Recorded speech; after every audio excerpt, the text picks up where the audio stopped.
All right, Sakamoto Days, episode 5, now out for you guys to go check out. Obviously, I'm not going to spoil it because I know some people can't actually access this one, but I'm just going to give you a rundown non-spoiler version. So, we obviously had the cliffhanger you guys saw in episode 4 that dropped today everywhere else with him turning skinny. Now, this gets explained to why he's able to go skinny, and that whole segment of that fight in this episode, in episode 5, was fantastic. You got to see Sakamoto at, his peak. Obviously not his peak, but at his current peak right now. That was all great.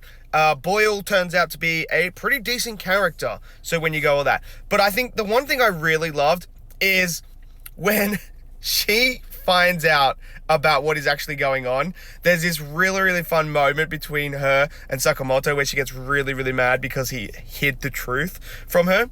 So I loved all that. We get some backstory to who is actually got the hit onto them, and that there is something else going on that is threatening the order, that is the JAA, which I think is the Japanese Assassin Association. Sounds like that. But obviously there's something going on with them involving another group that they call X, which is very interesting. And then we obviously had, I think it's this guy here. He shows up again to talk to Sakamoto and Shin and all that, and to, talk about this group of X. So that's all fascinating as well. Animated beautifully again, as always. Shin's reaction to Sakamoto becoming skinny and is just hilarious. There's a whole comedy element with that as well. So I loved all that. But overall, episode 5 was an absolutely fantastic episode. I'm loving Sakamoto Days right now.